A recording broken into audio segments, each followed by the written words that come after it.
Hi guys, you all are welcome on my YouTube channel my online classroom. और आज इस video में जो चैप्टर मैं आज आपको एक्सप्लेन करने वाली हूँ ये है क्लास 8 का हिस्ट्री का चैप्टर 13 है ये द नेशनल मूवमेंट। और देखिए ये किस टाइम की बात हो रही है, तो ये 1923 से 1947 के बारे में बात करेंगे। पूरे चैप्टर में देखिए मैंने आपको नोट्स के हेल्प से समझाऊंगी और साथ ही जितनी भी इंपॉर्टेंट हेडिंग्स हैं वो मैंने कैपिटल लेटर्स में मेंशन की है। उसके अंदर जितना भी कंटेंट है वो मैंने पॉइंट्स में मेंशन किया है। और हम जानेंगे पहले, सबसे पहले जो है हेडिंग को समझ लीजिए। देखिए सारे जो चैप्टर्स हैं वो एक दूसरे से कनेक्टेड हैं, ठीक है। क्योंकि नेशनल मूवमेंट ऐसा नहीं था कि कोई छोटी मोटी बात थी और एकदम आप पढ़ोगे आपको समझ में आ जाएगा। यहाँ तक कि मैं आपको क्लियरली बता दूँ कि ये जो चैप्टर है ये क्लास 10 तक चलेगा आपका, ठीक है। और इसके बाद भी अगर 11th-12th में आप ह्यूमैनिटीज़ लेते हो तो आपका हिस्ट्री में भी ये 12th तक की चीज़ें जो है ये चलती रहेंगी, ठीक है।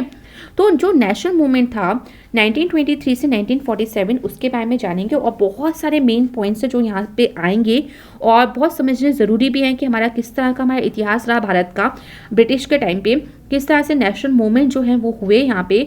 और यहाँ से देखिए आपके बहुत काफ़ी ज़्यादा जो है इंपॉर्टेंट क्वेश्चंस भी बनते हैं, तो वो मैं आपको बताती चलूँगी कि कौन कौन से इंपॉर्टेंट क्वेश्चन और किस तरीके से आपसे क्वेश्चन पूछा जाएगा एग्जाम में। तो चलिए स्टार्ट करते हैं। और देखिए इंट्रोडक्शन में मैंने क्लियरली मेंशन किया है कि हम इस चैप्टर में क्या पढ़ने वाले हैं। तो हम इस चैप्टर में नेशनल मूवमेंट के विषय के बारे में पूरा समझेंगे। अब ये देखिए क्या हुआ था उस टाइम, तो सडन जो विड्रॉल हुआ था नॉन कॉपरेशन मूवमेंट का, जो गांधी जी ने 1920 में स्टार्ट किया था नॉन कॉपरेशन मूवमेंट, तो उन्होंने वो वापस ले लिया था, ठीक है। जब चोरी चोरा का इंसिडेंट हुआ था 1922 में, जब 22 पुलिस वाले जो थे उनको जिंदा जला दिया गया था, तो तब क्योंकि उनका मेन था गांधी जी का कि किसी तरह की हिंसा नहीं होनी चाहिए थी, बट जब हिंसा इस तरह की हो गई तो उन्होंने नॉन कॉपरेशन मूवमेंट को वापस ले लिया, ठीक है। तो इस तरह का जब सडन विड्रॉल हुआ नॉन कॉपरेशन मूवमेंट का, जिसकी वजह से आप कह सकते हो कि नेशनल मूवमेंट जो था इंडिया का वो किस तरह से सेटबैक हुआ, ठीक है। अब आते हैं स्वराज पार्टी पे। तो नेक्स्ट जो हेडिंग है वो है स्वराज पार्टी। जैसे नाम से पता चला स्वराज यानी सेल्फ रूल, यानी इस पार्टी का मेन एम क्या था कि हमें अपना सेल्फ रूल मिले, यानी ब्रिटिशर्स से मुक्ति मिले और हमें अपना खुद का राज हम यहाँ पे कर सकें। तो कांग्रेस जो थी इस दौरान आप कह सकते हो वो डिवाइडेड हो गई थी टू ग्रुप्स में, यानी दो ग्रुप्स में, दो टीम कह सकते हो आप। फर्स्ट ग्रुप जो था उसका नाम क्या था, उसको हम कह सकते हैं कि वो नो चेंजेस हो गया था, जिसका मतलब आप कह सकते हो कि who wanted to boycott the government council, ठीक है। और इनका क्या एम था, जो नो चेंजेस थे वो चाहते थे कि जो गवर्नमेंट काउंसिल है उसको बॉयकॉट किया जाए, यानी उसका बहिष्कार किया जाए। सेकंड ग्रुप जो था उसका क्या नाम था, तो उसका नाम था प्रो चेंजर्स, ठीक है। और प्रो चेंजर्स क्या चाहते थे, तो देखिए इनका जो एम था वो देखिए होता है ना, एक टीम में आप खेल तो एक साथ रहे बट सबकी सोच अलग अलग होती है, ठीक है। जब सोच अलग अलग होती है तो एक पॉइंट ऐसा आता है कि बंटवारा हो जाता है, डिवाइड हो जाती है टीम।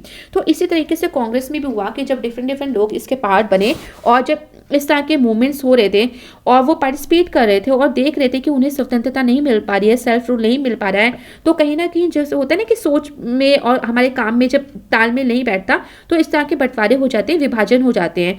तो फर्स्ट ग्रुप जो था आप याद रखिएगा नो चेंजेस था, जो कि बहिष्कृत करना चाहता था, बॉयकॉट करना चाहता था गवर्नमेंट काउंसिल को।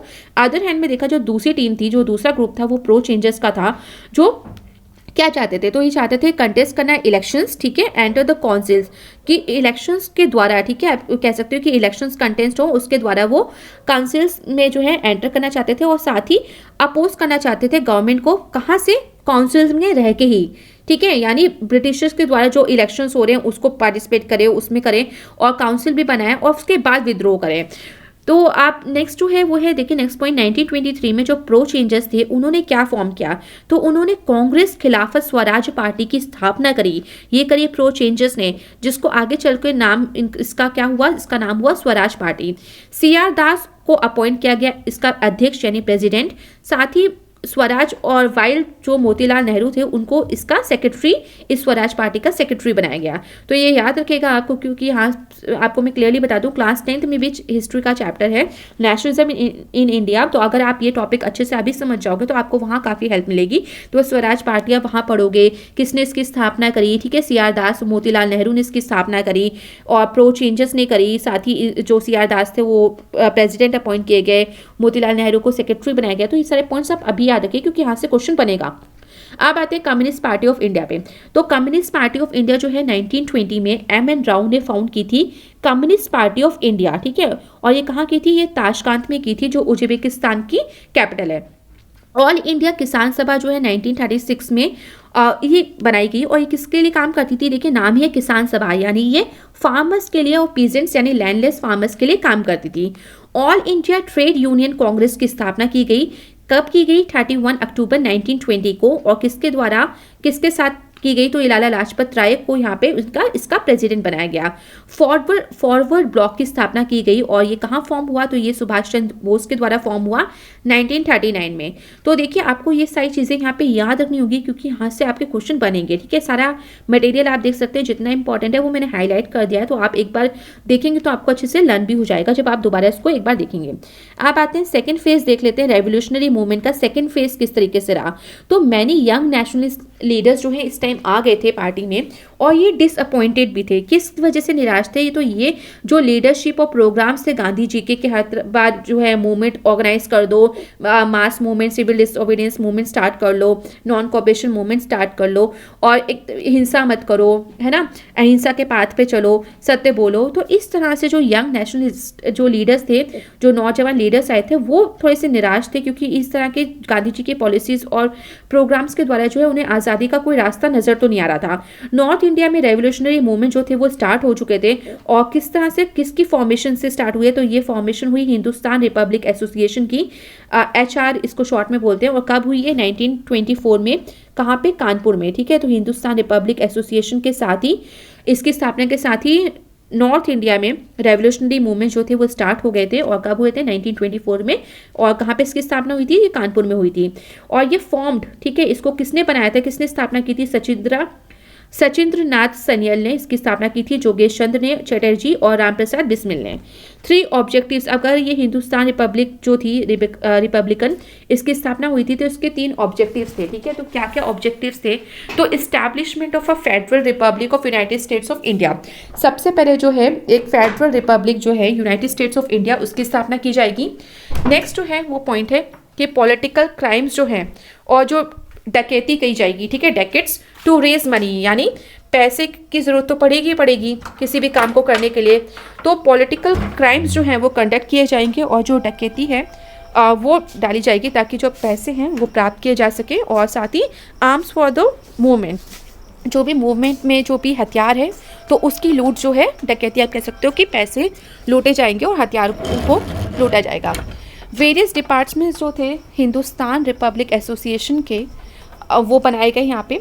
1925 में हिंदुस्तान रिपब्लिक एसोसिएशन जो है उसने कंडक्ट किया। और क्या केस कंडक्ट हुआ यहाँ पे?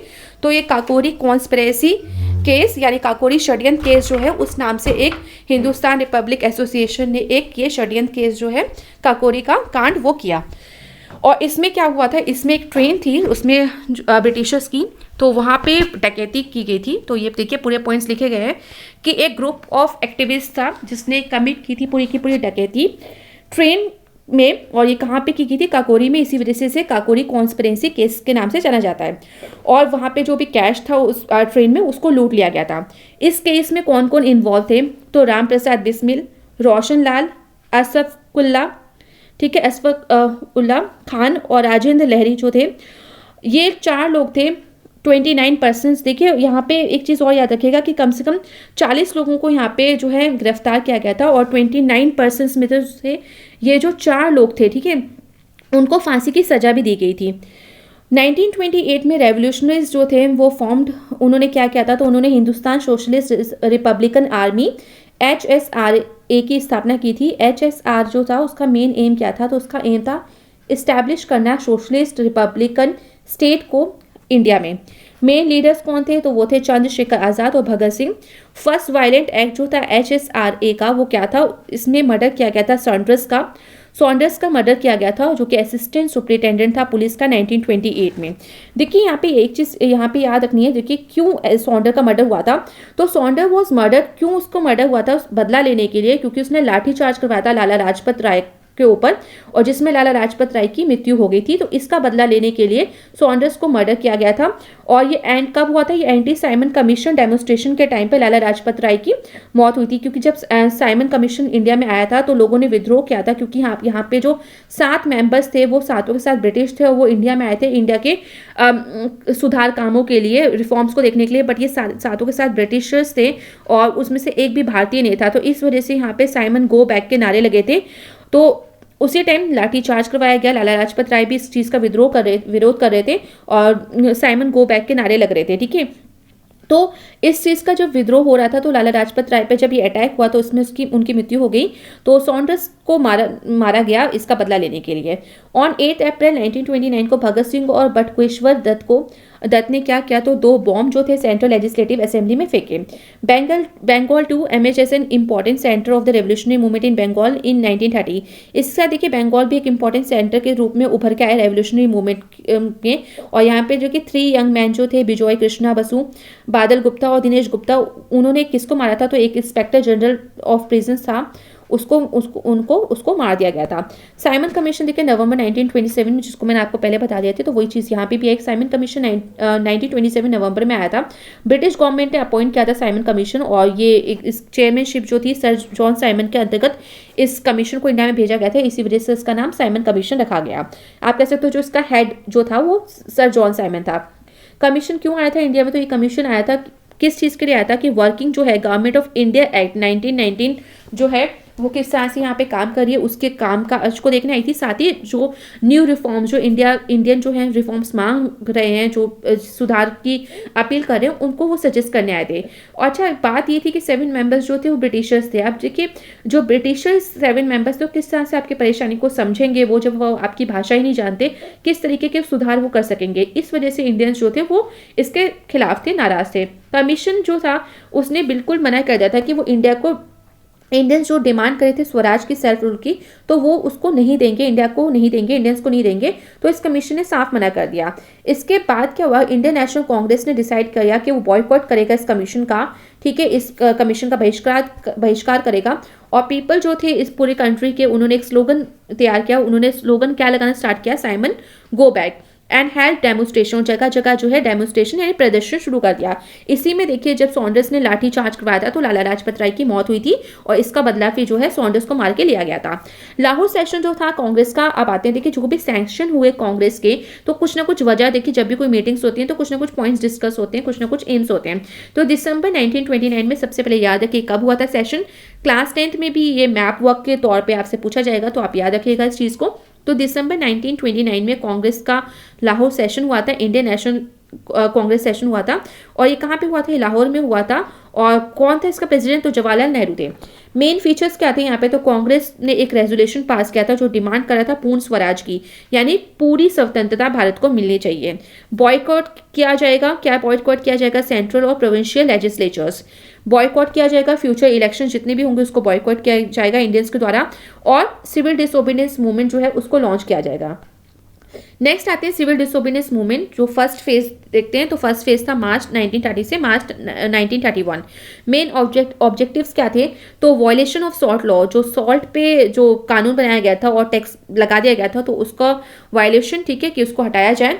Non payment of land revenue and other taxes, के साथ ही जो लैंड रेवेन्यू ब्रिटिशर्स के द्वारा और टैक्सेस, हाई टैक्सेस लगाए गए हैं उसको पेमेंट ना करना, बॉयकॉट करना। सारे गवर्नमेंट कंट्रोल इंस्टीट्यूशन जो ब्रिटिशर्स के द्वारा जितने भी इंस्टीट्यूशंस जो हैं उनको बॉयकॉट करना। ऑफिसेज जितने चलाए जा रहे हैं, स्कूल्स चलाए जा रहे हैं, यानी इंडियंस जो हैं वो स्कूलों में बच्चे पढ़ने नहीं जाएंगे, टीचर्स पढ़ाने नहीं जाएंगे भारतीय। ऑफिसेज में जो क्लर्क्स हैं वो नहीं जाएंगे। किस तरह के जो इंस्टीट्यूशंस हैं जहाँ पे ब्रिटिशर्स के ये इंस्टीट्यूशंस हैं वहाँ पे इंडियंस नहीं जाएंगे। साथ ही जो बाहर से कपड़ा आ रहा है, फॉरेन क्लोथ्स आ रहा है, उसको बहिष्कार करना, ठीक है, उसको इस्तेमाल ना करना। लिक्वर शॉप्स जो हैं, ठीक है, जो शराब की दुकानें हैं, उन पे पिकेटिंग यानी दरवाजों पे खड़े हो जाना, किसी को अंदर ना आने देना और ना ही किसी को बाहर जाने देना, ठीक है, स्पेशली इंडियंस को अंदर ना जाने देना और शराब ना पीने देना, जिससे कि ब्रिटिशर्स के जो सोर्स ऑफ इनकम है वो कहीं ना कहीं कम हो जाए। हर जगह स्ट्राइक्स कराई गई, ठीक है, मीटिंग्स और डेमोन्स्ट्रेशन प्रदर्शन भी होते गए। गांधी जी ने इसके साथ ही एक मार्च जो है साबरमती आश्रम से दांडी तक, जो एक टाउन है, कोस्टल टाउन है गुजरात में, तो वहाँ पे ये साबरमती से लेकर दांडी तक एक यात्रा की थी, जिसको हम सॉल्ट मार्च या दांडी मार्च के नाम से जानते हैं। नॉर्थ वेस्ट, जिस तरह से गांधी यहाँ पे काम करे थे, उसी तरह से नॉर्थ वेस्ट फ्रंटियर प्रोविंसेस में खान अब्दुल गफ्फार खान जो थे वो वहाँ पे काम कर रहे थे, और इस वजह से उनको फ्रंटियर गांधी के नाम से जाना जाता है, जिन्होंने काफ़ी एक्टिव रहे और काफ़ी सारे मूवमेंट्स में पार्ट भी लिया। मेंबर्स जो थे इनके ऑर्गेनाइजेशन के, उन्हें खुदाई खिदमतगार के नाम से जाना जाता था, वो रेड कलर की शर्ट्स पहनते थे। ठीक है, तो आप यहाँ पे कंफ्यूज मत होइएगा, याद रखिएगा कि खान अब्दुल गफ्फार खान को फ्रंटियर गांधी के नाम से जानते हैं। यहाँ से क्वेश्चन आपको बनेगा, ठीक है, कि किसको फ्रंटियर गांधी के नाम से जाना जाता है। और साथ ही जो इनके वॉलंटियर्स थे, जो इनके मेंबर्स थे ऑर्गेनाइजेशन के अब्दुल गफ्फार खान के, उनके मेंबर्स को खुदाई खिदमतगार के नाम से जाना जाता था, और वो रेड कलर की शर्ट्स पहनते थे। ठीक है, और to show their protest against the government, और ये कब पहनते थे, वो गवर्नमेंट के खिलाफ प्रोटेस्ट करने के लिए। फर्स्ट राउंड टेबल कॉन्फ्रेंस पे आते हैं, तो देखिए फर्स्ट राउंड टेबल कॉन्फ्रेंस जो है वो कब हुई, तो ये 1930 नवंबर में हुई। ब्रिटिश गवर्नमेंट ने इसको ऑर्गेनाइज किया था फर्स्ट राउंड टेबल कॉन्फ्रेंस।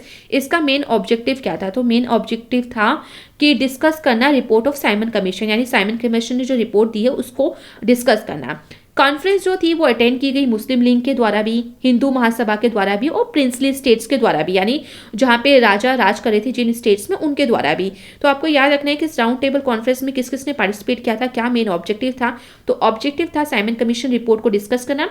इसमें किस किसने पार्टिसिपेट किया, तो इसको अटेंड किया मुस्लिम लीग ने भी, हिंदू महासभा ने भी, और प्रिंसली स्टेट्स ने भी।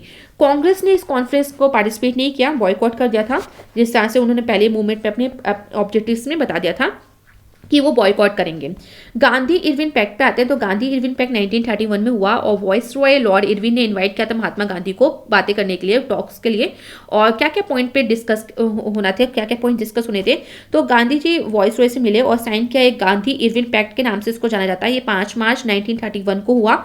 ये भी क्लास 10th में है, और इसको याद रखिएगा, इंपॉर्टेंट है, पूछे जाते हैं क्वेश्चन कि किसके बीच में हुआ, क्या पॉइंट्स डिस्कस हुए। तो इसको ही हम गांधी इरविन पैक्ट कहते हैं, जो बातचीत हुई महात्मा गांधी और लॉर्ड इरविन के से।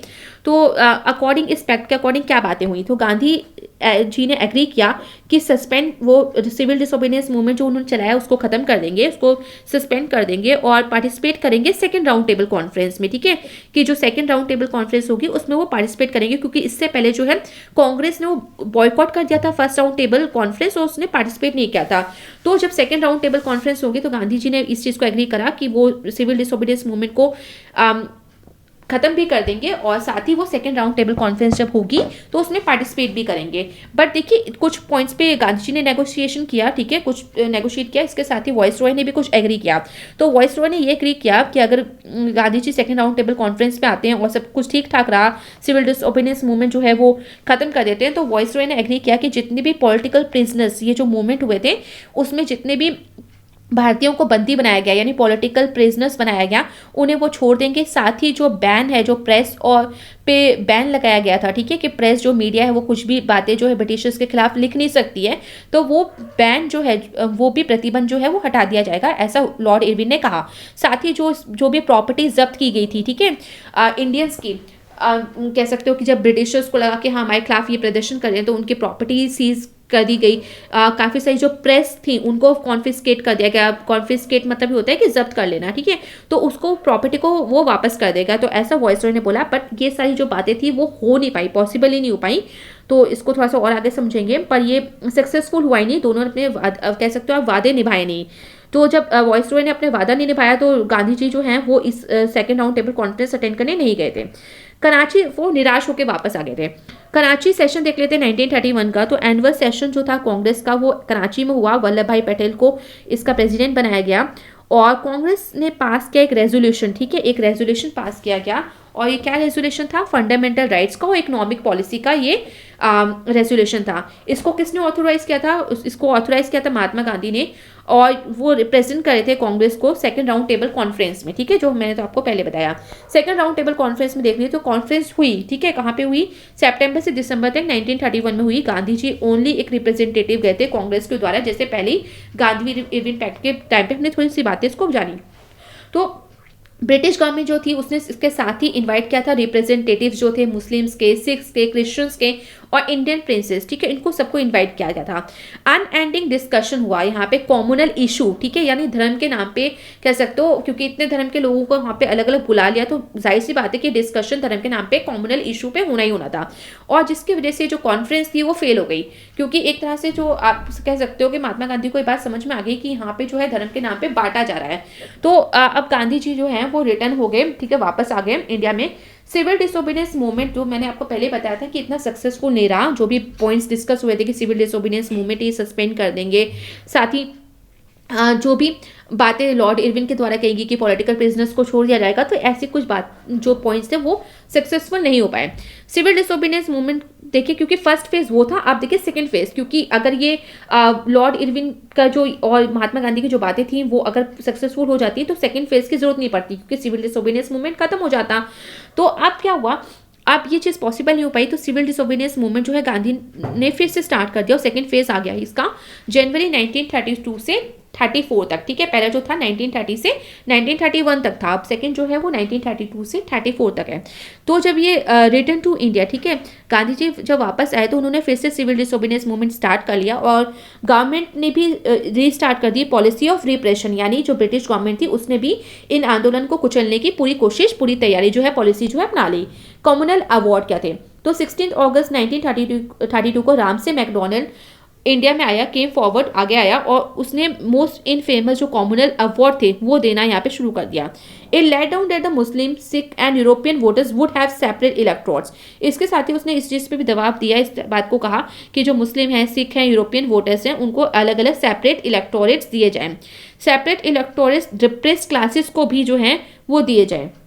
पूना पैक्ट में क्या हुआ, तो पूना पैक्ट याद रखिएगा ये किसके बीच में हुआ, तो पूना पैक्ट जो है वो डॉक्टर BR अम्बेडकर और गांधी जी के बीच में हुआ, 1932 को हुआ था। तो गांधी जी सेपरेट इलेक्टोरेट की जो डिप्रेस क्लासेस को जो पहले से धर्म के नाम पे बांटा जा रहा था और जहाँ पे इलेक्शन के लिए, ठीक है, तो यहाँ पे सेपरेट इलेक्टोरेट दिया जाना था ब्रिटिशर्स के द्वारा डिप्रेस क्लासेस को, यानी अनटचेबल्स को, दलित्स को। तो इसके खिलाफ गांधी जी हो गए यहाँ पे, और गांधी जी ने इसके बाद क्या किया, उन्होंने फास्ट अनटू डेथ, यानी मरने तक जो है फास्ट रख लिया, ठीक है। अब क्या हुआ, जो पंडित मदन मोहन मालवीय थे, call for a conference of all castes and political parties, तो उन्होंने कॉन्फ्रेंस बुलाई, मीटिंग बुलाई, कास्टेस जितनी भी डिफरेंट कास्टेस थी और पॉलिटिकल पार्टीज की, और फिर लीडर्स को समझाया गया और साइन किया गया है पूना पैक्ट पे 25 सितंबर 1932 को, 6 डे ऑफ गांधी जी के फास्ट, ठीक है, गांधी के फास्ट के मतलब जो उन्होंने व्रत रखा था, ठीक है, तो उसके 6वें दिन जो है 6 डे पे ये पूना पैक्ट जो है वो साइन कर दिया गया और डॉक्टर BR अम्बेडकर जो थे वो इस चीज़ पे वो एग्री हो गए। और ये क्या पॉइंट थे यहाँ पे कि ठीक है एक सेपरेट इलेक्टोरेट जो है वो दिया जाए, बट क्या होगा ना कि आप पहले क्या था इसमें जिस बात का वो गांधी जी विरोध कर रहे थे वो ये था कि पहले जो कैंडिडेट हैं वो भी दलित ही खड़ा होगा, जो वोटर्स हैं वो भी सारे दलित होंगे। बट अब क्या पॉइंट चेंज हो गया, अब ये हो गया कि ठीक है जो कैंडिडेट हैं वो दलित खड़ा हो, बट जो वोटर्स हैं वो सभी कास्ट के होंगे, यानी हर कास्ट के होंगे, स्पेशली सिर्फ दलित नहीं होंगे। तो इस बात पे जो है पूना पैक्ट है वो साइन किया गया। इसके अकॉर्डिंग 148 जो सीट्स थी वो रिजर्व हुई डिप्रेस क्लासेस के लिए डिफरेंट प्रोविंशियल लेजिस्लेचर्स में, यानी जो कैंडिडेट है वो उसकी सीट रिजर्व होगी दलित क्लास से, यानी डिप्रेस क्लासेस से, बट जो वोटर्स होंगे वो डिफरेंट होंगे, हर कास्ट के होंगे। 18% जो सीट्स हैं वो रिजर्व कर दी गई डिप्रेस क्लासेस के लिए, और कहाँ पे, सेंट्रल लेजिस्लेचर में। थर्ड राउंड ट्राइबल कॉन्फ्रेंस में क्या हुआ, तो ये जो कॉन्फ्रेंस थी वो बॉयकॉट कर दी गई, कांग्रेस के द्वारा अटेंड नहीं की गई। गवर्नमेंट ऑफ इंडिया एक्ट 1935 में, तो यहाँ पे क्या क्या पॉइंट्स थे, तो इस्टेब्लिशमेंट हुआ फेडरेशन ऑफ इंडिया का, जिसमें मोर देन 50% जो प्रिंसली स्टेट्स हैं उन्होंने डिसाइड किया कि वो ज्वाइन करेंगे इसको। और जो एक्ट था वो प्रोविंशियल ऑटोनॉमी देने वाला था, यानी हर किसी को अपनी अपनी सेल्फ रूल, अपने अपने रूल देने वाला था। Dyarchy was introduce at the centre, इसके साथ ही सेंटर में डायरकी को इंट्रोड्यूस किया गया। एक्ट जो था वो प्रोविजंस जो थी वो बनाई गई, यहाँ पे इस्टेब्लिशमेंट हुआ फेडरल कोर्ट का, और जो एक्ट था वो स्पेशल पावर्स और रिस्पॉन्सिबिलिटीज देने वाला था गवर्नर्स को, ठीक है। डायरेक्टली आप कह सकते हो कि एक तरह से जो इंडियंस का भी रूल, साथ में ब्रिटिशर्स का भी रूल। सेकेंड वर्ल्ड वॉर में देखें तो क्या हुआ था, तो second world war broke out हुआ था सितंबर 1939 में, और जो कांग्रेस थी वो इसके अगेंस्ट थी। किसके अगेंस्ट थी? Use of Indian resources in the war, जो इंडियन रिसोर्सेज वॉर में इस्तेमाल हो रहे हैं उसके अगेंस्ट है कांग्रेस। और कांग्रेस ने एग्री किया था सपोर्ट करना ब्रिटिश को ओनली कब? जब वो इंडिया को इंडिपेंडेंट नेशन के तौर पे, जब ये वॉर खत्म हो जाए तो उसके बाद इंडिपेंडेंट नेशन के तौर पे घोषित कर दे। तो इस शर्त बेस्ड कंडीशन पे सपोर्ट करना एग्री किया था कांग्रेस ने। और इसके साथ ही उसने डिमांड भी की थी कि रिप्रेजेंटेटिव गवर्नमेंट जो है सेंटर पे, ठीक है, जो रिप्रेजेंटेटिव गवर्नमेंट है वो सेंटर पे लाई जाए जब ड्यूरिंग द वॉर, यानी इंडिया की गवर्नमेंट लाई जाए, ब्रिटिशर्स की गवर्नमेंट ना हो। क्योंकि पहले देखिए ना इस चीज़ को बोला गया था कि ठीक है आप अपने अपने इलेक्शन कराइए, इंडियंस अपने अपने इलेक्शन करा सकते हैं, बट सेंटर पे जो है ब्रिटिशर्स ही राज कर रहे थे, ठीक है।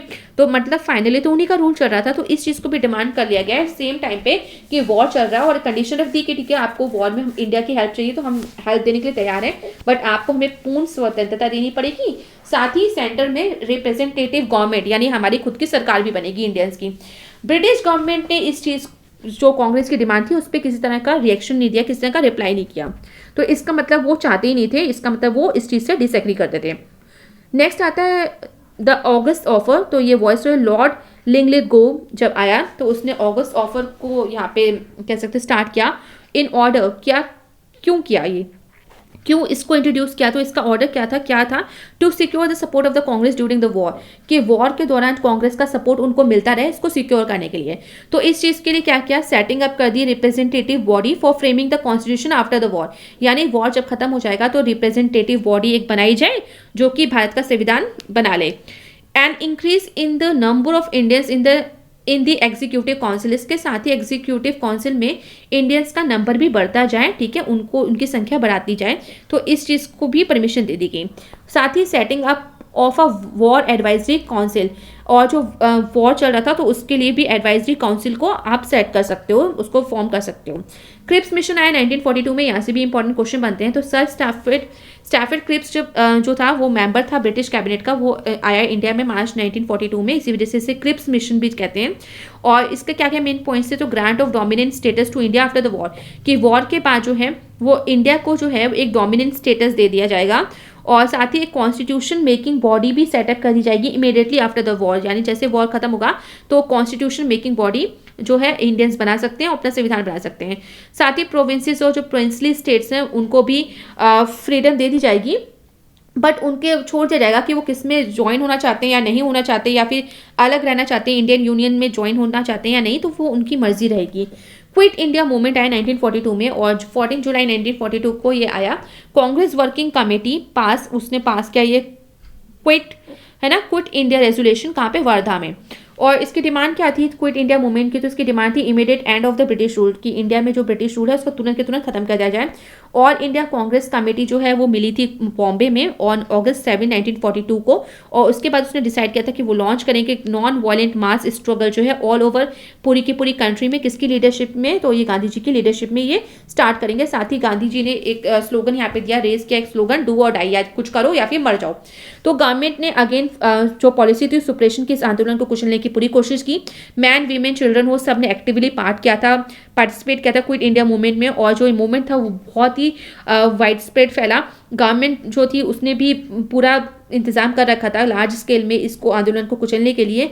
उसने भी क्या देखिए लाठी चार्ज कराया, टॉर्चर किया, फायरिंग की फ्रॉम मशीन गन्स, ठीक है। तो हर तरह से आंदोलन को कुचलने की पूरी कोशिश की गई। मूवमेंट जो है कब तक चला? तो ये एंड ऑफ 1943 तक चला। नेताजी सुभाष चंद्र बोस और इंडियन नेशनल आर्मी के बारे में जान लेते। तो इंडियन इंडिपेंडेंस लीग जो था उसको फॉर्म किया रास बिहारी बोस ने।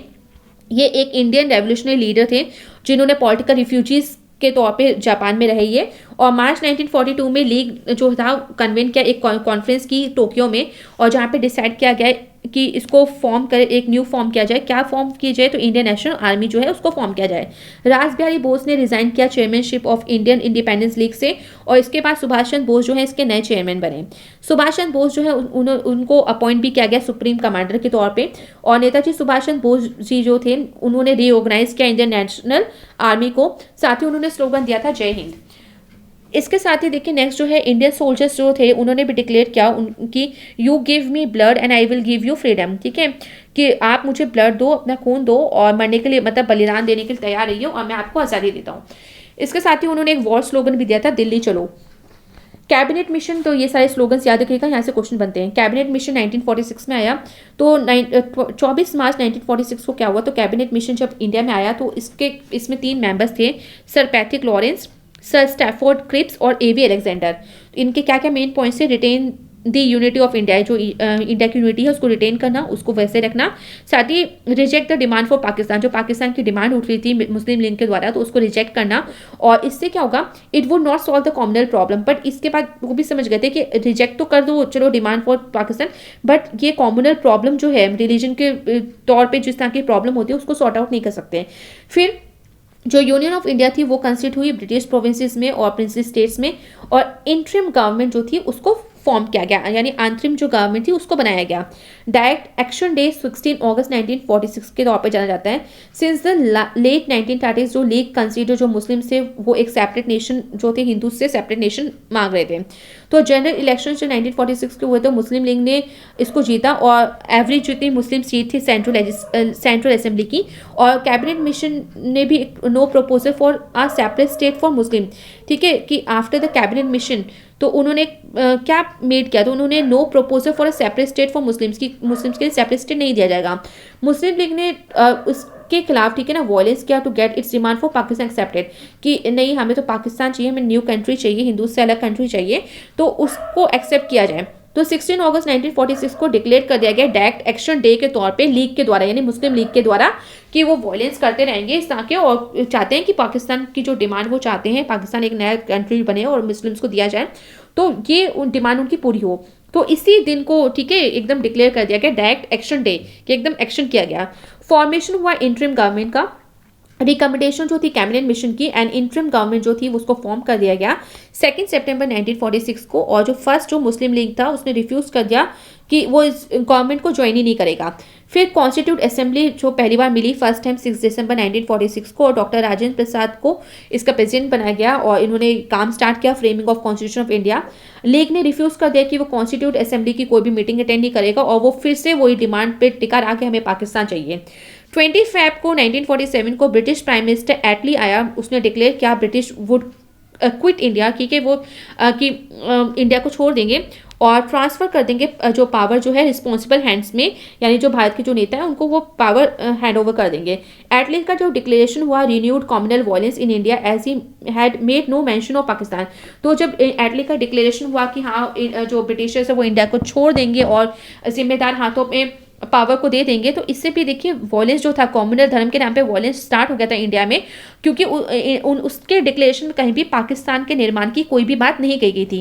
एटली ने काफ़ी बातचीत की डिफरेंट पॉलिटिकल लीडर्स से, क्योंकि कोई भी नहीं चाहता था कि हाँ पाकिस्तान, बट मुस्लिम लीग चाहता था, तो इन्होंने मांग के पाकिस्तान लिया, पॉलिटिकल लीडर्स से बात की, फाइनली वो इसी कंक्लूजन में पहुंचे कि ठीक है पार्टीशन कर दिया जाए इंडिया का इनटू इंडिया और पाकिस्तान में बंटवारा कर दिया जाए, क्योंकि इसके अलावा और कोई चॉइस बची नहीं रही थी, क्योंकि मुस्लिम लीग ने और कोई ऑप्शन छोड़ा ही नहीं था। ऑन 3 जून 1947 को प्राइम मिनिस्टर एटली ने अनाउंस कर दिया पार्टीशन प्लान, और एक सेपरेट कंट्री जो है जिसको पाकिस्तान आज कहते हैं वो इस तरह से उसका निर्माण हुआ। तो आई होप ये चैप्टर आपको अच्छे समझ में आ गया होगा। So thank you everyone, and please like share subscribe this channel for more updates.